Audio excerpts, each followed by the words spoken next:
Hello all of you, welcome back. जैसे मैंने पिछले वीडियो में देखा था क्या होता है, कैसा सोल्व होगा वो वाई के लिए एक्स के लिए। और वीडियो करीब अच्छा चला था, उसमें ज़्यादा कुछ मतलब लैग नहीं कर रहा था वो, क्योंकि पेज चेंज किए तो फिर से इसमें भी दोबारा पेज चेंज किए और उस पर क्वेश्चन करते हैं। ठीक है, आज मैं भी होप करता हूँ कि सही से चले लास्ट टाइम तक। क्वेश्चन नंबर ने क्वेश्चन लिखो इस पर। पहला क्या है, Y is equal to 3x और प्लस एल एन पी इसको बोलते पहला। अब इसमें देखो ध्यान से, यहाँ पे दिया है ना वाई इज इक्वल टू, मतलब सिर्फ टर्म एक्स का है और पी का है। ठीक है, तो सोल्व होगा ये वाला वाई के लिए। और ध्यान से देखोगे ना, इसको मैं ऐसे भी तो लिख सकते हैं ना, X is equal to Y minus L N P बटा में 3। तो फिर देखो ना, ये वाला फिर सोल्व होगा एक्स के लिए भी, तो सोल्व होगा दोनों मेथड से। तुम दोनों ट्राई करना, मैं भी सोल्व कर दे रहा हूँ वाई के लिए हूँ। ठीक है, तो differentiating with respect to X, differentiating with respect to X, both side क्या आ जाएगा, बोथ साइड्स वी हैव क्या आ जाएगा, dy/dx is equal to 3 + 1/p और dp/dx। और एक होता है क्या dy/dx, p तो लिख दो तो, और p is equal to 3 + 1/p और dp/dx। अब देखो, अब वही वहाँ से देखोगे ना ध्यान से, तो ये हो गया ना रिड्यूस फर्स्ट ऑर्डर 5 डिग्री में। तो इसको सोल्व करना है अब तो। और यहाँ से क्या होगा, p-3, और p को इधर भेजो तो p-3 is equal to dp/dx। अब कर लो सेपरेट अलग अलग, और dx बराबर dp/में p इंटू p-3, p-3। अब करना है बस इंटीग्रेट, तो लिख दो on integration we get, on integrating we get, on integrating we get क्या आ जाएगा, वी गेट dx बटा में, सॉरी बटा में कहाँ से, इज इक्वल टू dp/में p इंटू p-3, इसको बोल दो स्टार। अब यहाँ पे लगेगा क्या, कैसे वाला सोल्व होगा स्टार वाला, जो आर एस एस में dp/में p इंटू p-3, ये सोल्व होगा partial fraction, by partial fraction, by partial fraction, by partial fraction क्या आ जाएगा, 1/में p into p-3 is equal to, इसको ए मानते हैं, और प्लस ए/में p इज प्लस b/में p-3 बेसिकली हम लोग इसको तोड़ते हैं लीनियर में, और क्या करते हैं, तो 1 is equal to A into p-3 और प्लस b इंटू पी, या फिर अब यहाँ से इफ़ p 0 होगा तो क्या होगा, 1 इज इक्वल टू 1 इंटू -3 और a इज इक्वल टू 1-1/3। और if p is equal to 0 क्या हो जाएगा, 1 इज इक्वल टू 0 + 3b, और b is equal to 1/3, b is equal to 1/3 क्या हो जाएगा, सो 1/में p into p-3 is equal to -1/3p और प्लस b/में p-3, तो b कितना 1/3 और into p-3 is equal to 1/3 और 1/में p-3 माइनस 1/में p। ठीक है, तो नाउ फॉर्म स्टार, क्या आ जाएगा, have we have integration dx is equal to, बाहर कर लो तो यही ना, यहीं पे आ जाएगा ये वाला 1/में p-3 और -1/में p और dp, और यहाँ से 3x is equal to ln p-3 को उधर भेज दिए p-3 और -ln p प्लस c1, और 3x minus c1 is equal to ln p-3/में p। अब देखो, अभी इसको 4 बोलोगे ना, अगर 4 से, और क्वेश्चन नंबर जो 2 है, यानी मतलब यहाँ पर तो 1 ही है, नहीं y इक्वल टू दिस दिया है, तब इक्वेशन नंबर 1 से और फिर 4 से, ये वाला जो मेरा सॉल्यूशन है, इससे p को हटाना है, तो यहाँ से p निकालो, उसमें पुट कर दो। अगर यहाँ से p अगर मतलब p यहाँ से अगर फाइंड हो जा रहा है, तो पूरा मतलब क्या बोलते हैं उसको, explicitly in terms of x and c। Try करते हैं, मे भी निकल क्या आ जाएगा, और यहाँ से e के power 3x minus C1 is equal to 1 minus 3/P, ये ना बचेगा। ठीक है, P निकालना है यहाँ से, तो और 3/P is equal to 1 minus e के पावर 3x और माइनस C1 और P is equal to 3/1 minus e के पावर 3x, इसको बोल दो ई के पावर -C1 को C डायरेक्टली, तो where C is equal to e के पावर -C1। ऐसे P आ गया ना, P आ गया तो बस कुछ करना है नहीं, इसमें क्वेश्चन 1 था ना, उसमें पुट कर दो, और जब पुट करके आएगा मेरा वही हो जाएगा जनरल सॉल्यूशन। तो now putting the values of P in 1, now putting the values of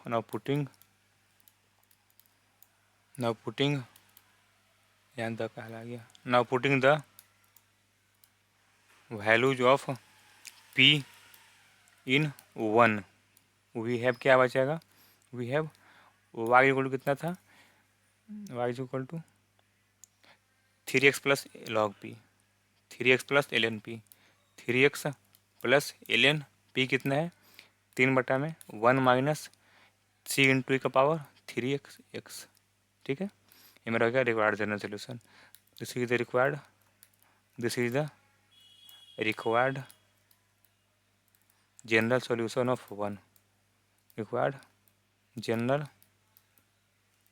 solution of 1। ठीक है, क्वेश्चन नंबर नेक्स्ट लिखो,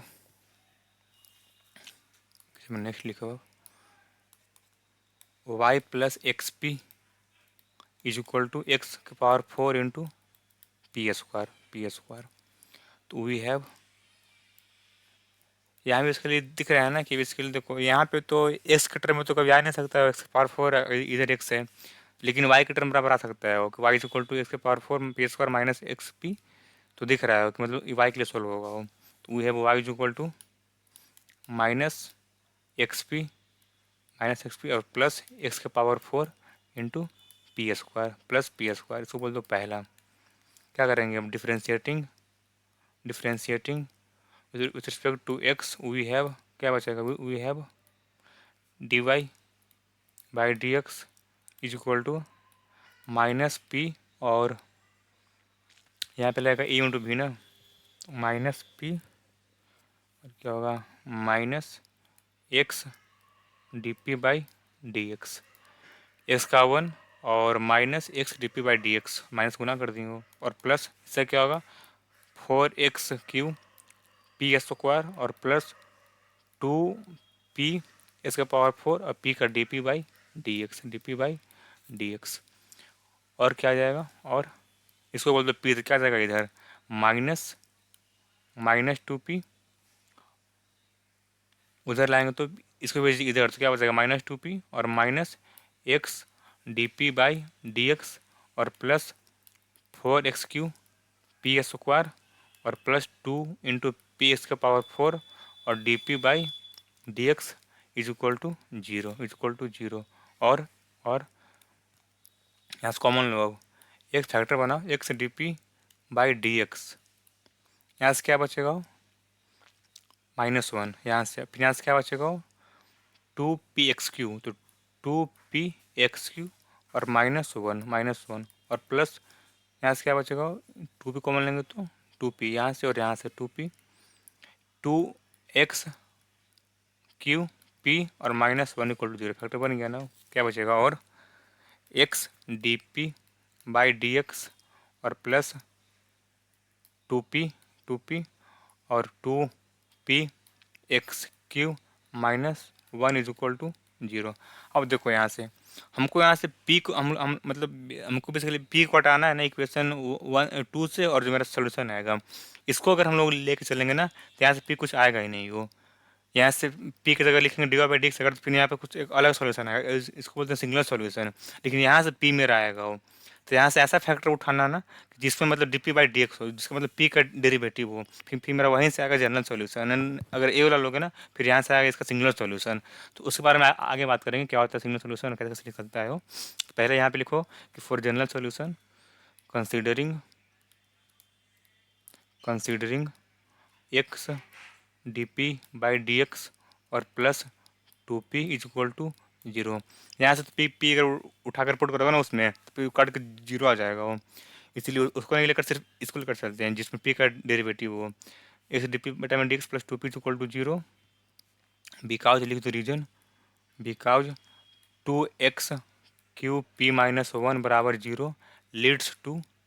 या gives to rise to leads to singular solution, leads to singular solution, singular solution. So x d P by D x और plus two p is equal to zero और x d P by D x is equal to minus two P, minus two P. यहाँ से क्या आ जाएगा वो, this implies date one बटा में P D P is equal to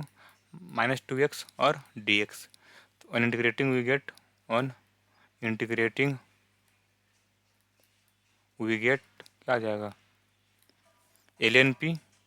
और is equal to L N X का पावर माइनस टू, एक ही बार कर लियो माइनस टू और प्लस एल एन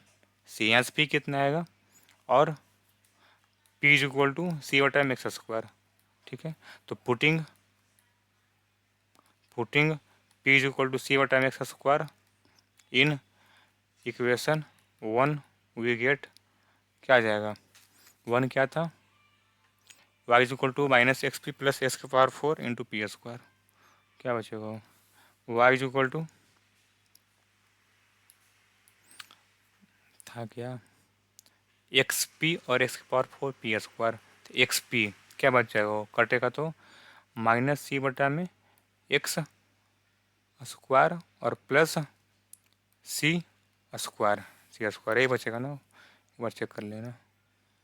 एक्स के पावर फोर पी का स्क्वायर और सी बटा में हाँ सही है सी स्क्वायर। ठीक है, और वाई एक्स, अच्छा यहाँ से क्या बचेगा, एक्स पी है ना तो सिर्फ एक ही कटेगा ना वो, यहाँ सिर्फ एक्स बचेगा, चलिए सॉरी ला ये कुछ गलती हो रहा है, एक्स बचेगा। ठीक है, तो y x is equal to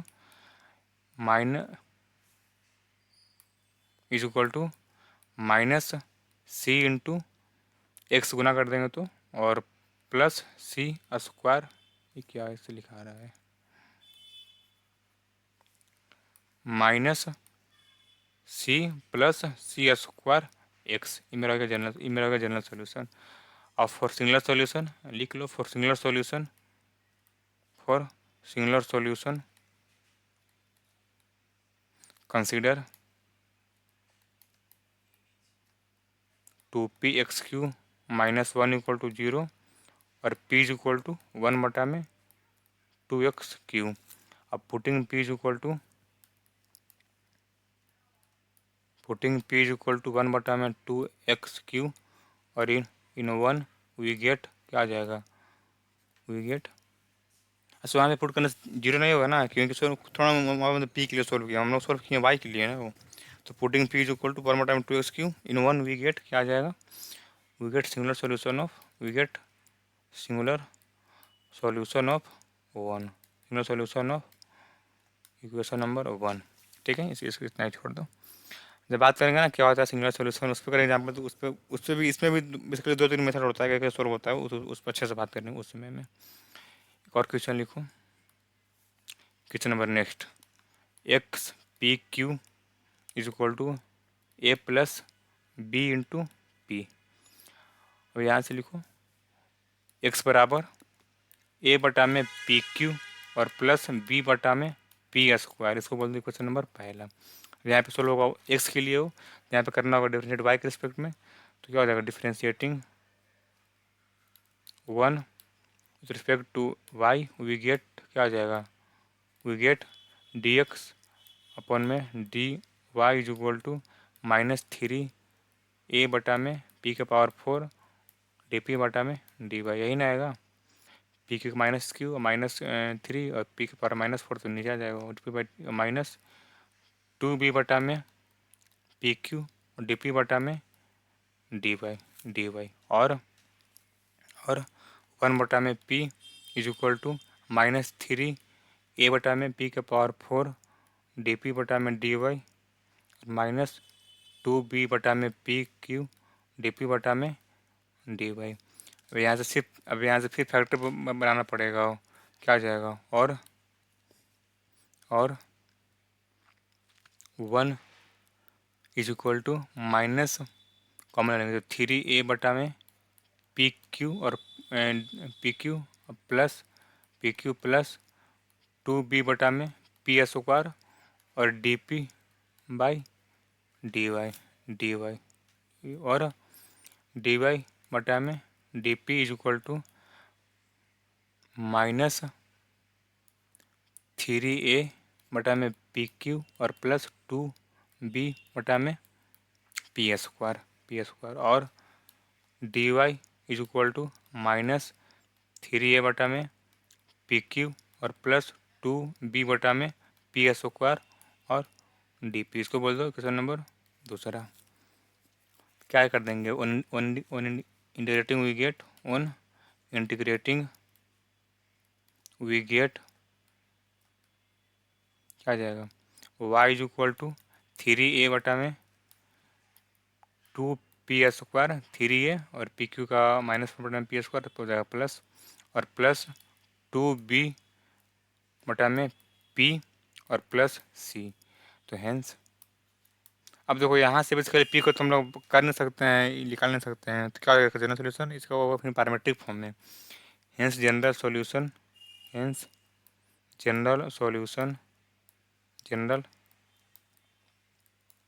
solution of equation 1 is क्या हो जाएगा, x P Q is equal to A plus b p और y is equal to 3a बटा में 2p स्क्वायर और प्लस 2b बटा में p प्लस सी। ठीक है, और इसको बोलते हैं पैरामेट्रिक फॉर्म में वो। इसके बाद एक और नेक्स्ट क्वेश्चन लिखो। टाइम कितना का टाइम देख लेगा, 1 मिनट, फिर लैग ना करने लगे। 17 मिनट। एक लास्ट क्वेश्चन लिखो, फिर करते हैं क्वेश्चन नेक्स्ट वीडियो में और कुछ फॉर्म पढ़ के। क्वेश्चन नंबर नेक्स्ट, एक्स के पावर 8 पी स्क्वायर और प्लस 3x पी और plus 9y is equal to 6 और y इज इक्वल टू, यहाँ से देखो,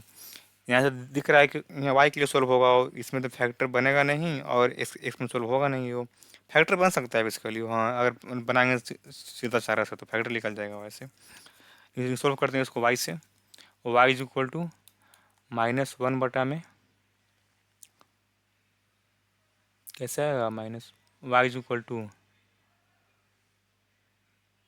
1 बटा में 9 और x के पावर बराबर 0 होगा, मे बी बराबर 0 होगा वो।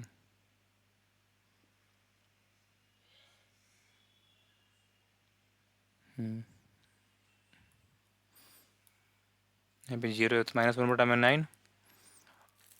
9 इंटू एक्स के पावर 8 पी स्क्वायर और प्लस 3x पी और क्या जाएगा D Y by D x is equal to -1 बटा में 9 और यहाँ से आएगा 8x के पावर 7 पी स्क्वायर और प्लस 2p एक्स के पावर 8 और D P by D x यहाँ पे लगाएंगे यूनिट भी रूल और plus 3p plus 3x D P by D x, यही आएगा, चेक कर लो तुम लोग। अब देखो और p इज इक्वल टू -1 बटा में 9, यहाँ से क्या आएगा 8 एक्स के पावर 7 पी स्क्वायर, इसको वही भी लिख रहे हैं P square plus 2p x के पावर 8 और डी पी बटा में डी एक्स और प्लस 3p और plus 3x D P by D x और क्या बचेगा 9p इज इक्वल टू -8 के पावर 8 इंटू एक्स के पावर 7 इंटू पी स्क्वायर और -2 इंटू पी एक्स के power 8 D P by D x और -3p -1 बटा में 3x -9 से उधर गुना किए ना वो 9 से 8 टू पी एक्स पावर 8 और माइनस 3p, माइनस यहाँ पे सिर्फ 3 बचेगा ना, वो माइनस माइनस 3x dp/dx, ठीक है। और यहाँ से क्या बचेगा, 8 इसके पावर 7 पी एस स्क्वायर, सबको इधर ला रहे हैं वो, प्लस 2p इसका पावर 8 dp/dx और प्लस 12p और plus 3x dp/dx is equal to zero. अब फैक्टर बनाना है यहाँ से, तो ए वाला और ए वाला करते हैं एक साथ, क्या बने यहाँ से, zero is equal to X लेते हैं कॉमन, एक्स dp/dx। यहाँ से क्या बचेगा,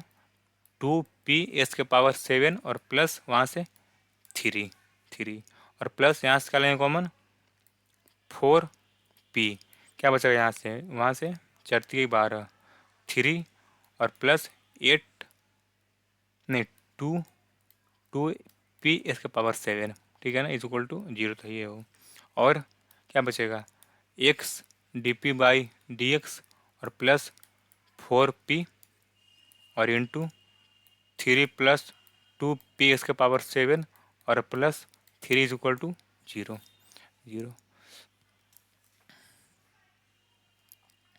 अब इसमें भी यहाँ पे कंसीडर जहाँ p का डेरिवेटिव हो dp/dx और plus 4p is equal to zero, क्योंकि ए वाला अपनी तरह का सिंगल सोल्यूशन क्या आ जाएगा, और dp/dx is equal to minus 4p/x, और यहाँ से dp/ minus 4p is equal to dx/x। On integrating we get, यहाँ पे p लिखा है, ऑन इंटीग्रेटिंग वी गेट क्या आ जाएगा, वी गेट ln p और यहाँ पे कर रहे हैं माइनस ln x के पावर 4, ठीक है ना, और प्लस ln c4 को उधर भेज देंगे वो क्या, और p is equal to c/x के पावर 4, तो putting p is equal to c/x के power 4 in equation 1 we have क्या आ जाएगा, वी हैव x के पावर 8 इंटू बटा में c/x के पावर 8, यही था ना वो, एक बच्चे कर रहे हैं, x 8p² plus 3xp plus 9y, ठीक है, 9y c² और प्लस क्या था 3x into p, 3x p में c/x के पावर 4 और plus 9y is equal to zero. और यहाँ से बचेगा, और c² यहाँ c² होगा ना, c² और प्लस 3c/x³ और plus 9y is equal to zero, और c² और plus 3c plus 9y(x³ is equal to zero, और x³ यहाँ से फिर कॉमन लेंगे c² और प्लस 9y और plus 3c is equal to zero, ठीक है। ये क्या मेरा रिक्वायर्ड जनरल सोल्यूशन, या फिर एक लाइन और बोल दो कि और x³ c² प्लस 9y और plus k is equal to zero, where, क्योंकि किताब यहाँ पे आंसर मतलब सिंपल सी दिया है वो, where k is equal to 3c, ठीक है। आज के लिए इतना ही, मैं भी आज होप करता हूँ कि आज वीडियो लाइक नहीं किया होगा वो। फिर अगले वीडियो में बात करते हैं क्या होता है कैलकुलस फॉर्म, क्या होता है लैग्रेंज फॉर्म, फिर आराम से एग्जाम्पल करते हैं तीनों मिलाकर p(x,y) के लिए भी और कैलकुलस फॉर्म के लिए भी, ठीक है। तब तक के लिए बाय बाय, रिवीजन करते रहिएगा, टाटा।